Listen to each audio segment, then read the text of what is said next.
it starts at the board level though, right? Where, some boards are willing or some unwilling to merge with another credit union. It has the appearance of throwing in the towel, right? We're done. Someone else can have this one. And that we're thankful that was never our board's perspective. In fact, we're thankful to have a very progressive board who's very active and realize that through these mergers, we're able to do more for our members.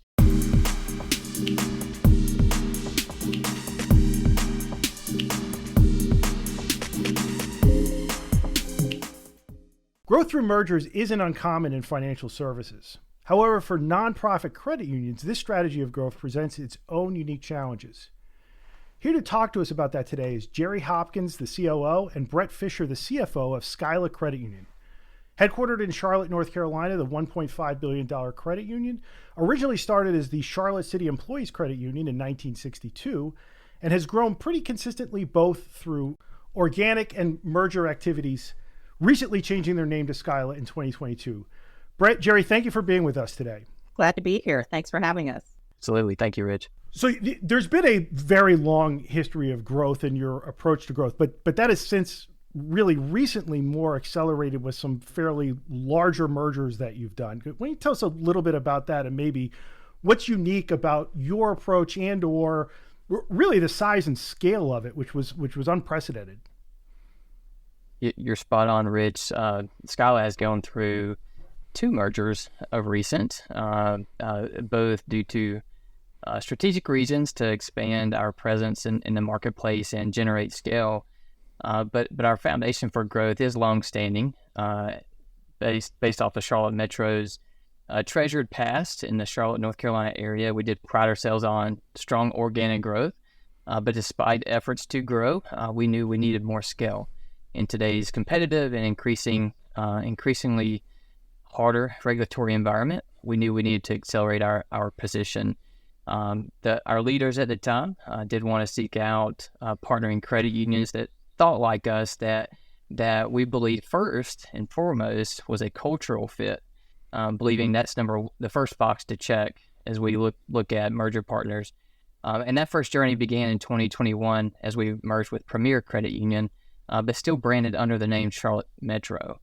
And then fast forward to 2023, we merged with Parsons Credit Union, whose headquarters was in Pasadena, California, but brought on a digital expertise that we knew we needed in addition to scale to push Skyla well into the 21st century. So roughly what were the sizes of the institutions involved, kind of like when you started this process? So back to the 2021 merger with Premier, Charlotte Metro was around $750 million, and Premier was in the low $200 million range, maybe $225. By the time the merger occurred, it pushed us over that $1 billion threshold. So momentarily was a celebratory moment, thinking that extra comma meant efficiencies and scale were automatically generated for us. And then first of 2023, prior to merging with Parsons, Skyla as an entity was around 1.2 billion, and Parsons pushing 300 million. So it accelerated us beyond the 1.4 billion mark, and through natural growth since then, we've now crested over 1.5. So I think there's a couple angles to this, right? The first one is this seems difficult to do because it's not common to see so many or some done at such size as what you've done. What's your approach, or what's your strategy, or what do you think has kind of helped you pull this off, not once but multiple times? So certainly the relationships of our CEO, Eric Geri, with the leadership of the credit unions that we sought to merge with. He has had both personal and professional relationships, both with Lori Thompson as well as Ray Krause, who were the prior CEOs. And they currently have roles within Skyla today. So Lori is head chief culture officer. So she is responsible for HR, training, facilities, a lot of how we present ourselves to our employees and how we treat our employees is a big focus, because culture is certainly important when you're merging two credit unions. And Ray is president of our CUSO. So he is responsible for finding those other opportunities to generate non-interest income, which is what he had a strong background in prior to serving as CEO at Parsons Federal Credit Union. Those relationships are what sparked it. Certainly, it was very much the focus of the teams to pull what worked into our new credit union, so to speak. So they pulled the items, the processes and products that were very popular, and we merged those into what is Skyla today in terms of those products and processes that worked. So we did not erase one credit union off the map simply by merging. We actually weaved in some of the products and processes and culture, really, of each of those credit unions that were working to make Skyla. So when you're kind of looking at this or thinking about it, what's your criteria? I mean, how are you thinking about like a potential partner or a merger partner or somebody you're looking to bring into? I mean, you've talked about Parsons and particularly having the technology resource and being able to have a whole nother business line as a credit union service organization on the side. But what are you looking for? What's your screen for like who's a candidate? Complementary things. So like we mentioned, the digital aspect of Parsons, as well as their membership makeup was a little more affluent than our traditional membership makeup. And as everyone in the industry knows, with the liquidity concerns that we've all kind of been paying very close attention to in the last year plus, that was a huge benefit to us financially as well.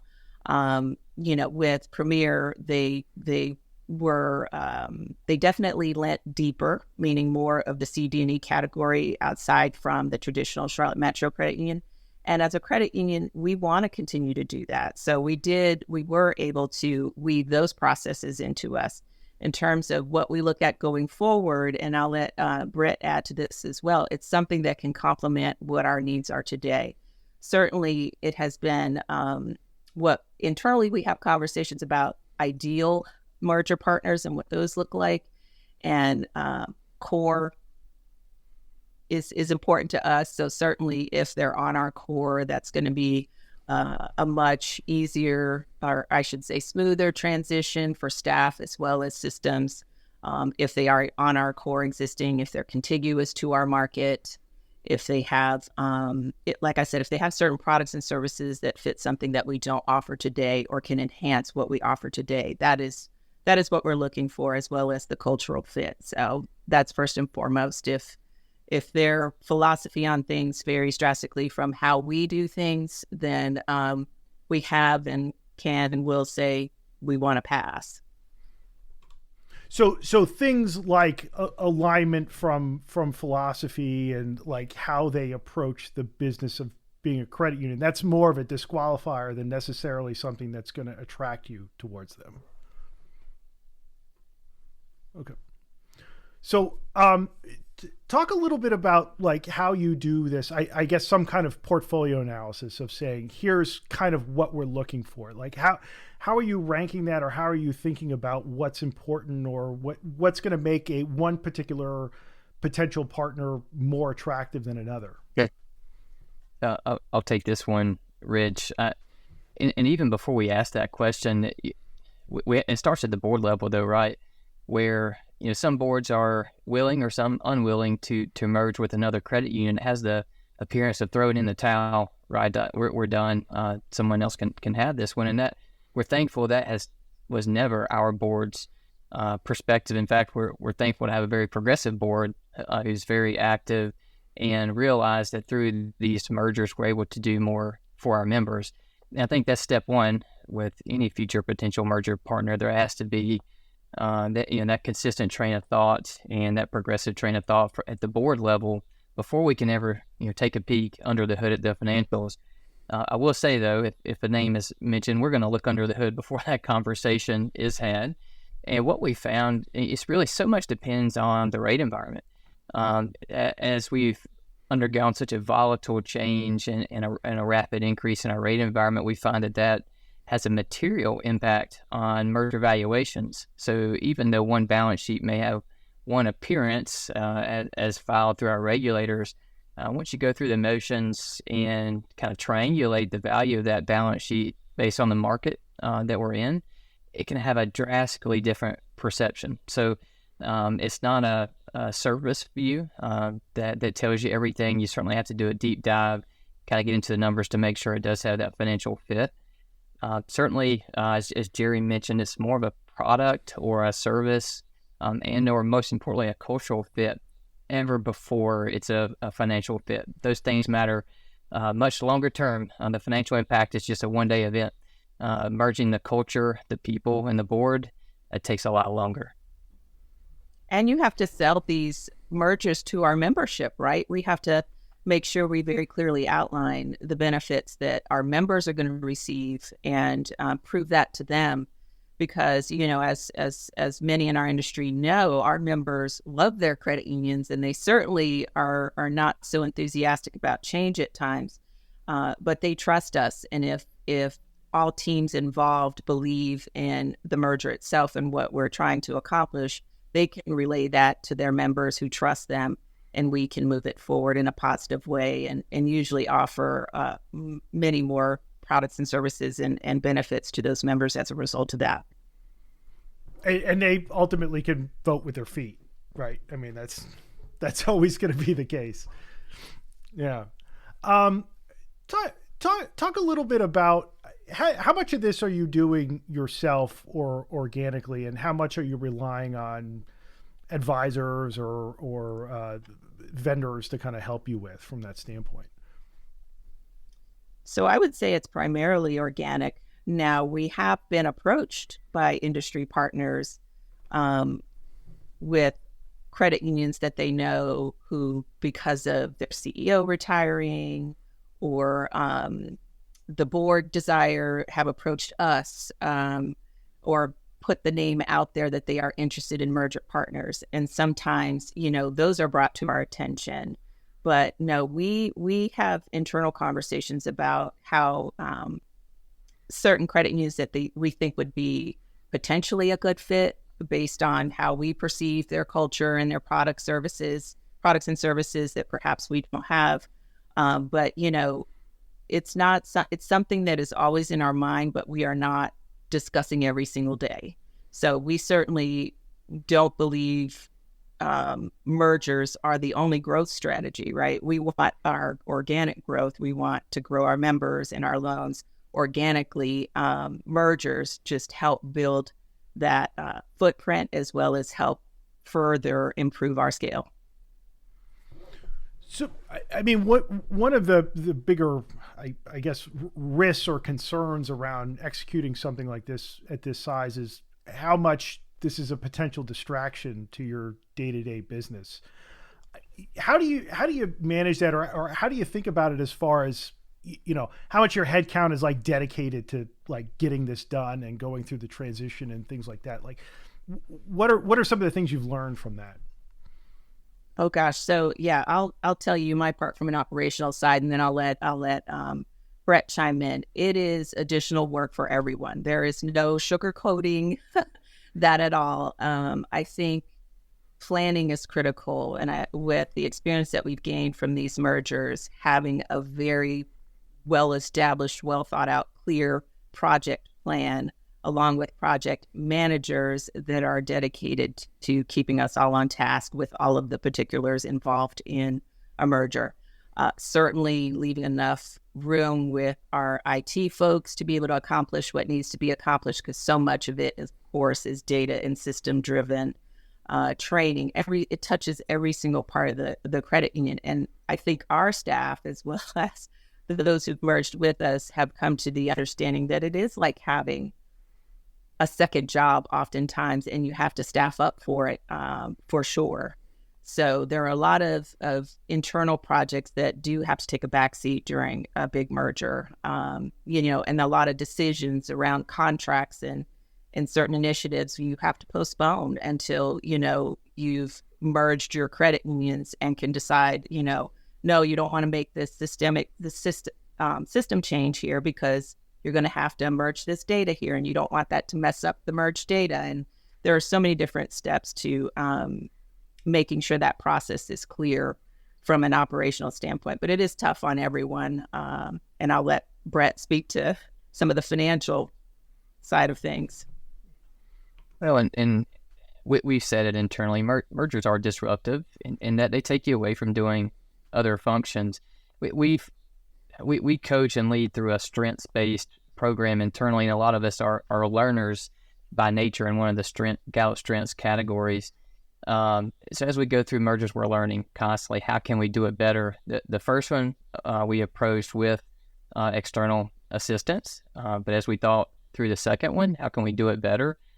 We learned from that process and actually stood up our own project management team to help guide us through the merger. And one of our senior branch leaders said it well when she said, I didn't realize that we needed a project management team until we had one. I didn't know what they did until they were on site, and how do we now live without them?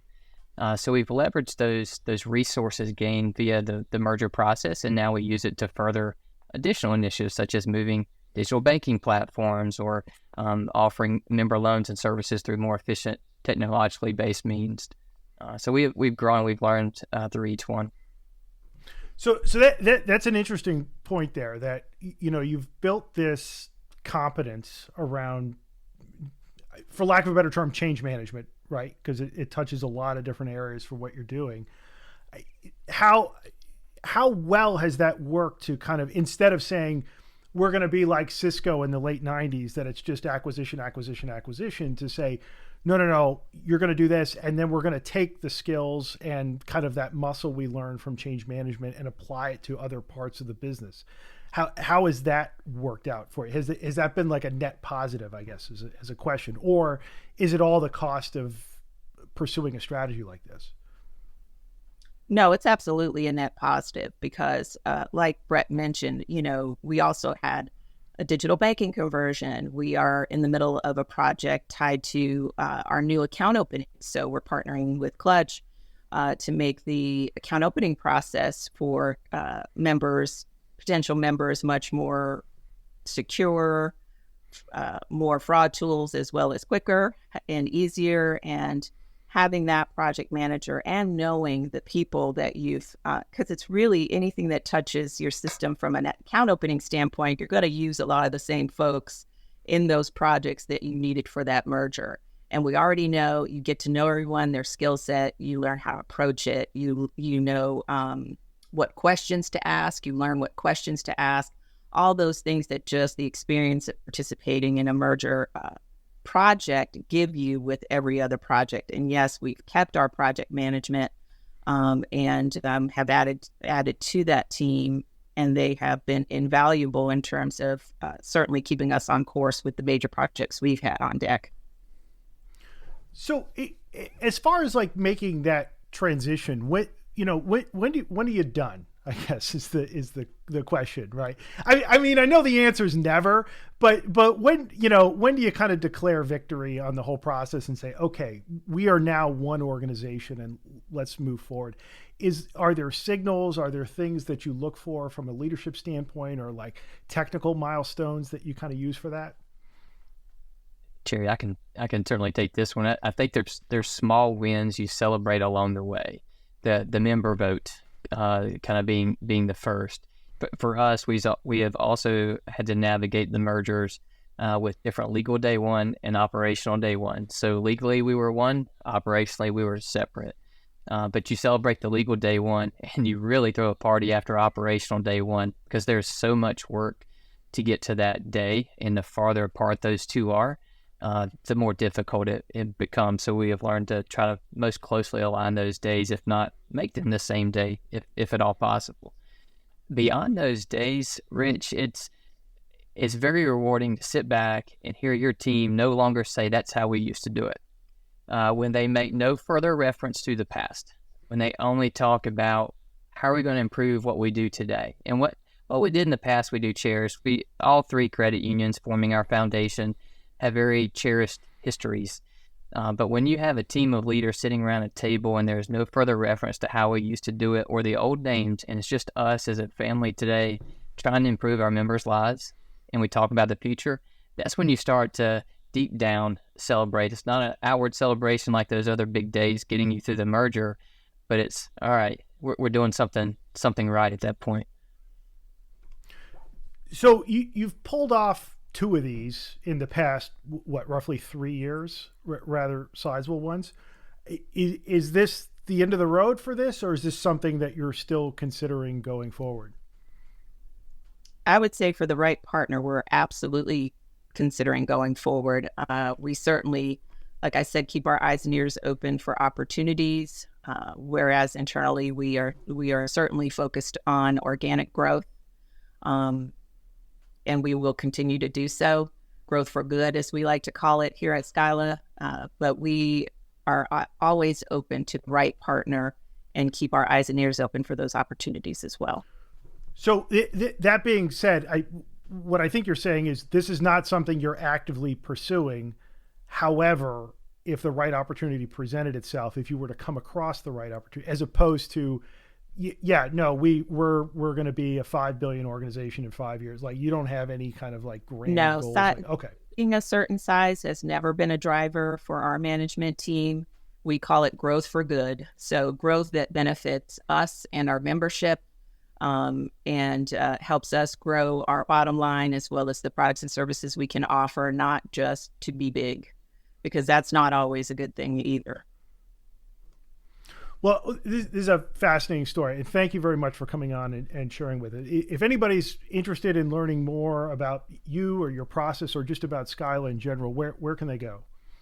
They can go to skylacu.com, or they can reach out to Brent or myself. We're both very happy to talk with anyone about any of our merger experiences that we've had, and we're grateful to be a part of it. So thank you for having us. Geri, Brett, thank you very much for being here and sharing your story.